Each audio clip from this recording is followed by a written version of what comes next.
Il faut savoir que mon point de vue sur le projet ITER, sur l'énergie thermonucléaire, les partisans de ce projet déclarant que l'uranium, que dans les thermonucléaires il n'y a pas d'uranium et ça marche avec Oui, c'est l'hydrogène. très bien. Alors, très facilement, la fission nucléaire, donc c'est l'énergie nucléaire actuelle qui sort de la bombe atomique, c'est on prend des noyaux d'uranium qui sont très gros, et quand ils se cassent en deux, ce qu'ils font assez facilement, le 235, on va pas prendre des têtes, quand ils se cassent en deux, la colle qui les retenait, c'est de l'énergie. La fusion, c'est le contraire. On prend deux noyaux, enfin deux atomes si vous voulez, très légers, on va les forcer à se cogner l'un dans l'autre, il faut pousser très très fort, il y a des forces qui l'empêchent, vous savez tous que le plus repousse le plus et le moins repousse le moins, etc. C'est deux chargés plus, ils se repoussent, et si on arrive à les coller quand même, le ressort qui les empêchait de se rapprocher devient de l'énergie encore meilleure que dans le nucléaire, des neutrons encore plus puissants. Okay. Ça dégage plus d'énergie. C'est le principe de la bombe à hydrogène, de la bombe H. Très bien. Mais ça pose quelques problèmes. Il faut, réussir à pousser ces noyaux très forts, avec une force énorme. Donc aujourd'hui, on ne sait le faire que avec des systèmes de plasma. On chauffe très fort et ils bougent tellement vite qu'ils vont finir par se coller.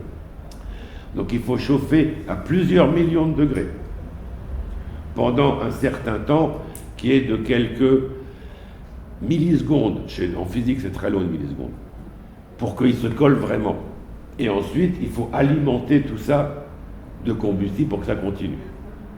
Donc il faut une densité, un plasma, une température, une équation qu'on n'a pas encore résolue aujourd'hui.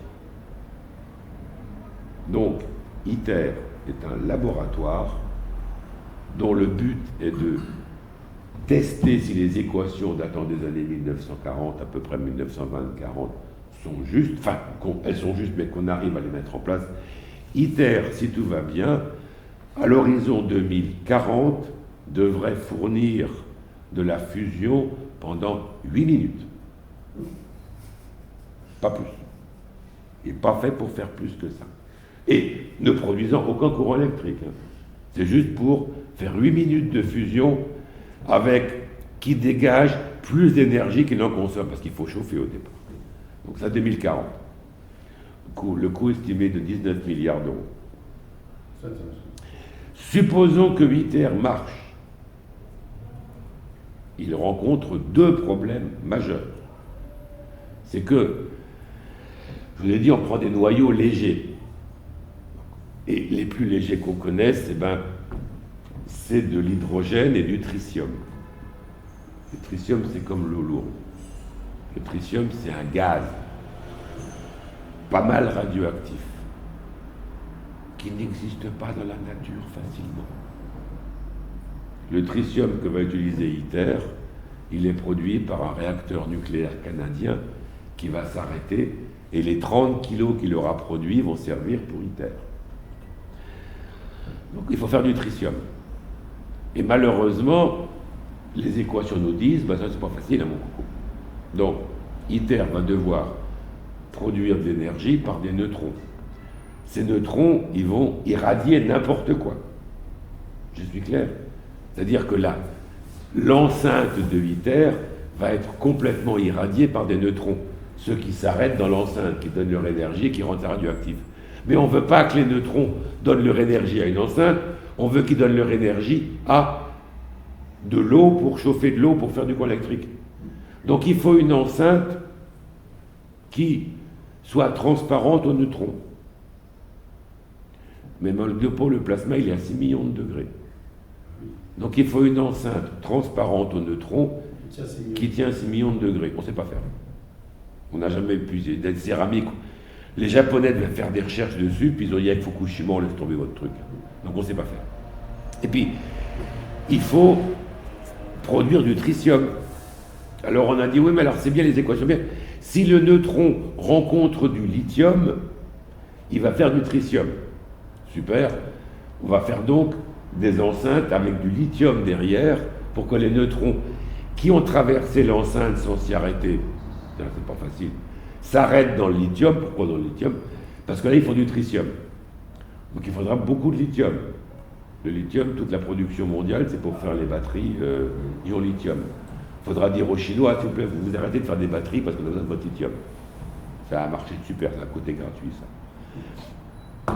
Et puis ensuite, le tritium, c'est un gaz vachement volatile, on ne sait pas le récupérer. Bref, si on arrive à faire les 8 minutes, on ne sait pas après comment faire un machin qui fera du courant. On n'a aucune idée. Mais si, on a des idées, ne vous inquiétez pas. On va faire démo, qui sera, d'après les plans, qui marchera d'après les plans, qui sera environ 15% plus gros que ITER, et donc d'un prix voisin du double ou du triple, qui lui, si tout va bien, produirait vers la fin du XXIe siècle à peu près autant d'électricité qu'un pauvre réacteur nucléaire comme Fessenheim. Ça, c'est le projet fusion ITER et DEMO.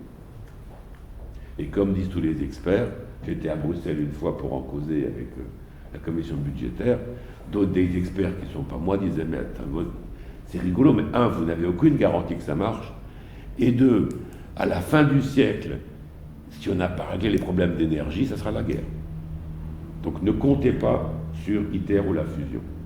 Et je ne suis pas le seul un peu scientifique, il y a d'autres prix Nobel que moi qui disent, de toute façon ça ne marchera pas, notre technologie n'est pas suffisante aujourd'hui pour que ça fonctionne. Donc arrête. ITER aujourd'hui et la fusion, pour moi, c'est la fuite en avant de notre lobby nucléaire préféré qui essaye de se survivre à lui-même. ITER, c'est la garantie que dans 100 ans, on fera encore du nucléaire. Ben, c'est pas bon. Puis, si vous aimez la culture, vous savez d'où ça vient, ITER, le projet ITER, d'où il vient? Hein? Corée du Sud. Mais trop mignon, ce truc. Ça fait longtemps qu'on cherche à domestiquer la fusion nucléaire. Depuis la bombe H, depuis qu'avec les bombes on n'a pas de nucléaire, avec la bombe H, on dit qu'on pourrait faire du courant électrique aussi. Et tous les ans, on dit dans 50 ans, ça ira bien. Bon, bref, c'était un sujet qui n'intéressait pas trop les gens, ils ne mettaient pas trop d'argent dedans. Et puis voilà, Tipa, en 1985, M. Reagan, nouvellement élu, va à Genève rencontrer M. Gorbatchev, nouvellement nommé premier secrétaire du Parti communiste soviétique. Et ils vont à Genève pour manifester la fin de la guerre froide, la nouvelle entente qu'il y a. Et les deux se disent, qu'est-ce qu'on pourrait trouver comme projet commun pour symboliser que maintenant on s'entend bien et qu'on travaille pour le bien de l'humanité. Puis ils avaient des conseillers techniques qui leur ont dit, la fusion c'est un truc génial. Parce que la bombe atomique c'est pas bien, vous transformez la bombe en truc.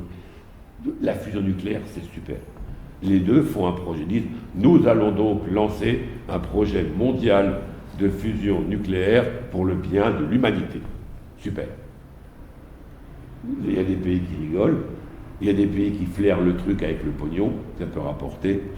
Et le projet se met en marche, mais entre 85 et 2005, il met 20 ans avant de se définir clairement. Et maintenant, il est parti. Il est complètement en retard depuis des années. Et comme je vous dis, si tout va bien, à l'horizon 2005-40, on aura 8 minutes de fusion. Reagan est mort depuis longtemps, Gorbatchev ne se porte pas très bien, et voilà quoi, c'est tout. Donc c'est grâce à cette politique qui se traduit par quelque chose de nucléaire que ITER existe. Pour 19 milliards d'euros, mais c'est l'Europe qui paye, donc c'est très bien. Et je vous signale quand même que ITER, il y a des neutrons qui percutent les éléments d'ITER, donc il va devenir radioactif. Mais dans le projet ITER, il est bien écrit que ITER va produire du courant, est un projet mondial, mais quand il aura fini, il appartient à la France. Autrement dit, on se démerde pour le démanteler et le faire disparaître. C'est super, c'est génial, hein, c'est écrit comme ça noir sur blanc.